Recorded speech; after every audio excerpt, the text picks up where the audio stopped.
घुंघराले बाल। राइना बचपन से ही खूब सुंदर थी। उसके लंबे लंबे घुंघराले बाल से हमेशा उसका चेहरा ढका रहता। अरे भूत भी बनकर घूमती रहती है, चल तेरे बाल कटवा दूं। अच्छा, क्यों भला? स्कूल में तो सारा वक्त बांधकर घूमना पड़ता था। अब तो मैं कॉलेज जाऊंगी और बाल खोल कर घूमूंगी। हाँ। अरे ये बाल देख रही है, ऐसे लगता है जैसे मधुमक्खी का छत्ता।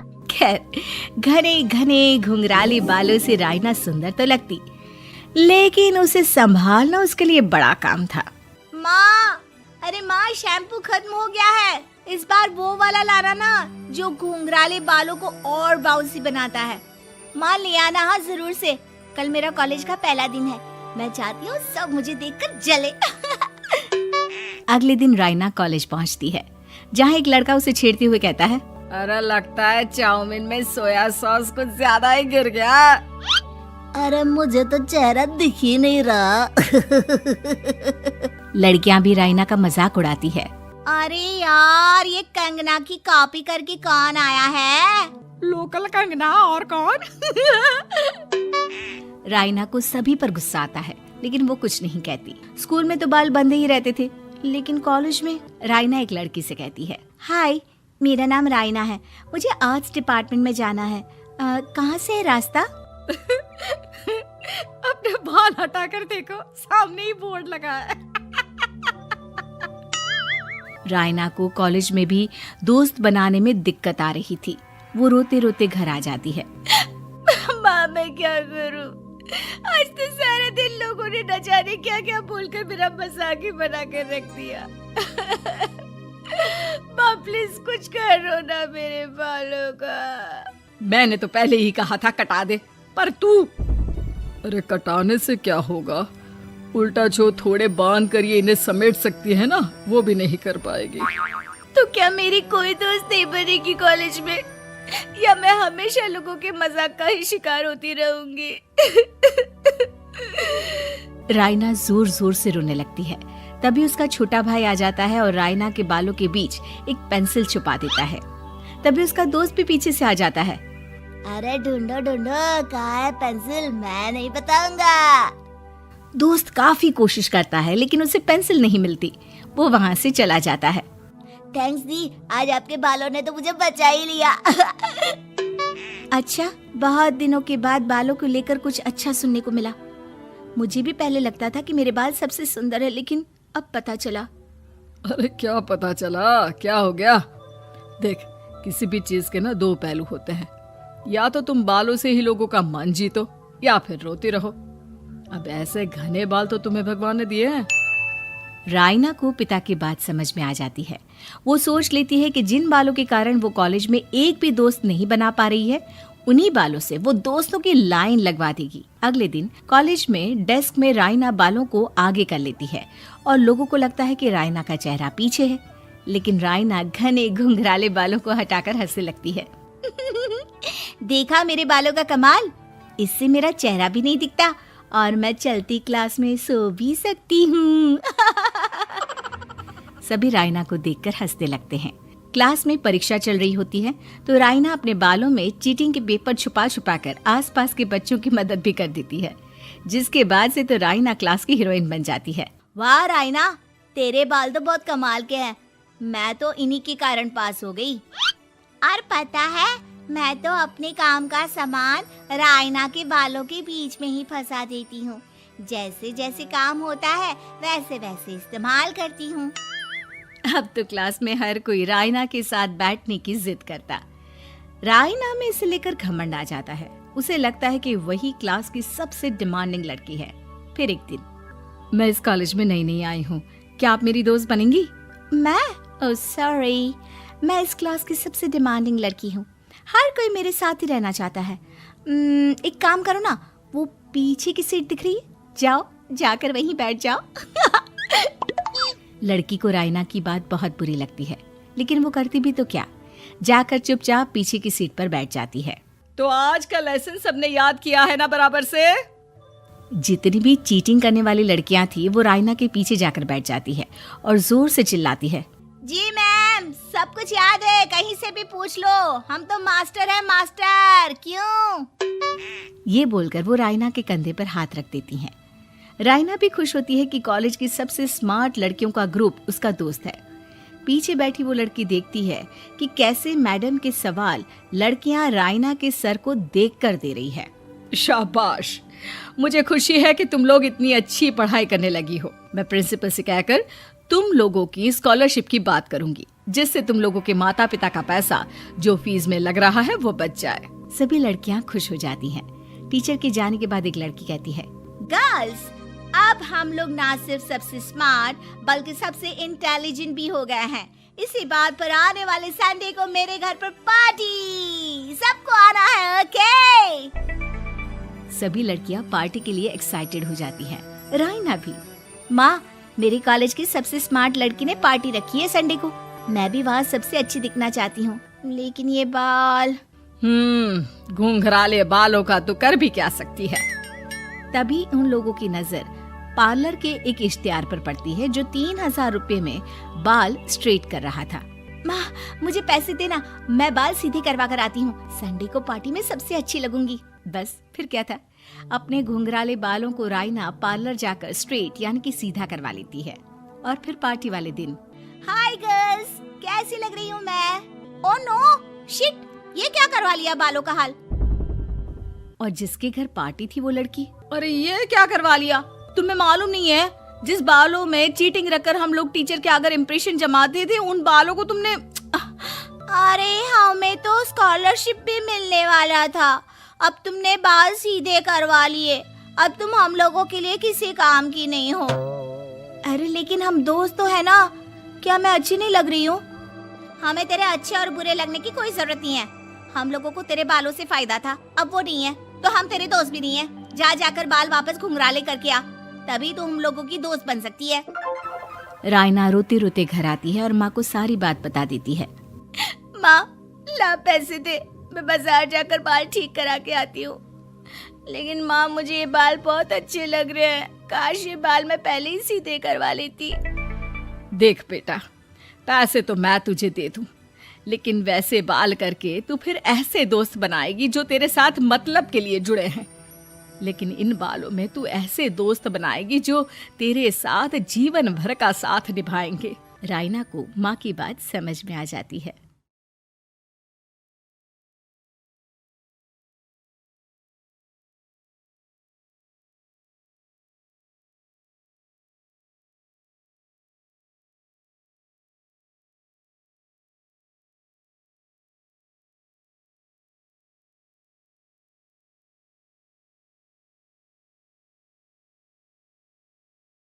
ये कहानी ममता की है। बचपन से ही घर में ये एहसास दिलाकर पाला गया कि औरतों को बोलने का हक नहीं है। अरे ममता, जरा जल्दी जल्दी हाथ चलाओ, रोज ऑफिस में देर पहुंचता हूँ तुम्हारे कारण। लेकिन आपका सारा खाना पैक और तैयार भी है। अरे जबान जितनी चलाती हो उतना अगर हाथ चलाती ना तो शायद घर को अच्छे से मैनेज कर पाती। क्या मतलब है? क्या नहीं मिला आपको? मोजे कौन देगा? ममता भागकर पति को मोजे देती है। वो हर किसी का ख्याल रखती, लेकिन उसके घर में रोज का रोना लगा रहता। अरे माँ, आज स्कूल में टीचर ने मुझे फीस के लिए डांटा। माँ, मुझे अच्छा नहीं लगता कि स्कूल में फीस के पैसों के लिए मुझे कोई भी बात सुनाए। अरे पर बेटा, ये तो पापा करते हैं ना, सारा ऑनलाइन। मुझे तो इसकी जानकारी भी नहीं है। हाँ, बना लो बच्चों के सामने मुझे बुरा। अरे करता तो मैं ही हूँ, माना, लेकिन मुझे कोई सपना थोड़ी ना आएगा कि बच्चों की फीस जमा करनी है। अरे बताओगी तो तुम ही ना। ममता की अब ये आदत में शुमार हो चुका था। वो हमेशा हर बात के लिए खुद को ही दोषी मानती। एक दिन वो पड़ोस की दोस्त से कहती है, समझ नहीं आता यार, मैं इतनी डम कैसे हो सकती हूँ। बात तो सही भी है ना, अब पति बेचारा नौकरी करे, पैसे कमाए, या फिर ये देखे कि बच्चों की फीस का वक्त है। क्या करूँ यार? पता नहीं, मेरे पति तो सारा काम खुद ही करते हैं। वो तो कहते हैं कि तुम थक जाती होगी, सारा दिन घर बाहर बच्चे। तो अच्छा, ऐसे भी पति होते हैं क्या? अरे क्या बात कर रही है? भाई साहब कभी तुझे किसी बात के लिए सुनाते नहीं? किसने कहा नहीं सुनाते। अरे ये पति चीज ही ऐसी होती है कि बिना पत्नी को सुनाए उन्हें चैन की नींद कहाँ आती है। तो तू भी परेशान रहती होगी कि कैसे क्या कब भूल गई। अरे वो तो मुझे बस इस बात के लिए ताना देते हैं कि मैं वक्त पर खाना क्यों नहीं खाती या पार्लर जाकर अपनी साज सज्जा क्यों नहीं करवाती। पड़ोसन बोल ही रही होती है कि ममता के बेटे की आवाज आती है। अरे माँ क्या हो गया, लग नहीं रहा कि आज आप मुझे पानी भी देगी। अरे कब से खाने के लिए वेट कर रहा हूँ। अरे यार मैं चलती हूँ, बेटा खाने के लिए वेट कर रहा है, मैंने उसे खाना भी नहीं दिया। अरे 12वीं में पहुंच चुका है तुम्हारा बेटा, उसे बोलो खुद पानी लिया करे। मैंने तो अपने बच्चों को काम करना सिखाया है। अरे यार खुद की भी तो कोई लाइफ है। माना जब नहीं कर सकते थे तो किया, लेकिन अब इतने बड़े बच्चों की हर बात मानेंगे तो मुश्किल तो अपने को ही होगी। ममता को पड़ोसन की बात में दम तो लगता है, लेकिन करे क्या, आदत भी तो खुद ही ने डाली थी। ममता घर जाती है कि तभी बेटी आ जाती है। माँ परसों मुझे एक शादी में जाना है, तेरी वो जो लाल वाली साड़ी है ना उसे दे देना, मैं आज जाकर टेलर को दे दूंगी, वो उस साड़ी से सूट बना देगा। अरे नहीं नहीं तारा, वो मेरी माँ ने मुझे दी थी और उस साड़ी से मेरी काफ़ी भावनाएं जुड़ी हैं, तुमको ना मैं दूसरी साड़ी दे दूंगी। ओके कोई बात नहीं, लेकिन आज दे ही देना पक्का। तारा माँ की साड़ी से सूट बनवाकर पार्टी में जाती है, लेकिन जब वो पार्टी से लौटती है, क्या है मैं तो समझ ही नहीं पा रही हूँ। अरे जब वो साड़ी मांगी थी तो ये छल्ली सी साड़ी क्यों दे दी। मैं ही पागल थी जो इस साड़ी का सूट बनवा लिया मैंने। माँ जानती भी हो कि कॉलेज में मेरी कितनी हंसी उड़ी। तभी वहां ममता का पति सुनील आ जाता है। अरे गवार औरत, जब बेटी साड़ी मांग रही थी तो दे देती ना। अरे पापा इनके तो इमोशंस जुड़े थे उस साड़ी से। ममता इतने सब के बाद भी कुछ नहीं बोलती। मेरी बेटी की बेइज्जती हो गई, मैं बिल्कुल बर्दाश्त नहीं कर सकता ये। मैं नहीं चाहता कि मेरी बेटी से कोई भी ज्यादा सुंदर लगे पूरे कॉलेज में। जी वो पढ़ने में तारा बिल्कुल अच्छी नहीं है, उसकी पढ़ाई पर आप ध्यान दीजिए ना। अच्छा, अब तुम मुझे बताओगी कि मुझे किस पर ध्यान देना और किस पर नहीं। रमेश जैसा ही ये वाक्य पूरा करता है, ममता की बेटी और पति उस पर जोर जोर से हंसते हैं। अरे ठीक है ना, पता ही नहीं चला कि कैसे वक्त इतना बीत गया। अरे कैसे पता चलेगा माँ, हम लोगों के पीछे जो तू बैताल की तरह चिपकी रहती थी, तुझे कैसे वक्त का पता चलता। ममता को पहले सास ससुर फिर पति और बच्चों की तरफ से इस तरीके की बातें सुनकर उसका मन बहुत दुखी रहता था। एक दिन, सुनो ना, बहुत दिनों से कमर के नीचे बहुत दर्द रहता है, कल मैंने देखा तो एक फोड़ा था। अरे ममता एक बार अपने पति से बात करो, वो तुम्हारा फोड़ा डॉक्टर को दिखा देंगे। अरे नहीं नहीं, वो तो गुस्सा हो जाएंगे। अरे क्यों गुस्सा हो जाएंगे, तुमको दर्द है। हाँ लेकिन वो यही बोलेंगे कि ऑफिस जाऊं या फिर तुम्हें लेकर डॉक्टर के पास। तो बेटे से ही बात कर ले। अरे वो तो मैं कर लूं, लेकिन फोड़ा है ऐसी जगह कि उसे बताते मुझे शर्म आएगी। लेकिन कुछ ना कुछ तो करना जरूरी है ना, ऐसे कब तक फोड़े के दर्द से तड़पती रहेगी। अब तो सोच रही हूँ कि इनसे बात कर ही लूं, वरना दर्द के मारे कहीं मर ना जाऊं।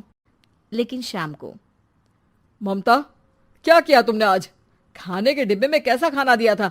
दाल खराब हो गई थी, कब की थी? दाल तो मैंने सुबह ही बनाई थी, खराब कैसे हो गई? अच्छा सुनिए ना, मुझे कहना है कि अरे गरम दाल बंद करोगी तो ऐसा ही होगा ना। बेइज्जती हो गई सबके सामने मेरी। ऑफिस वालों ने ऐसा मजाक उड़ाया कि क्या बोलूं।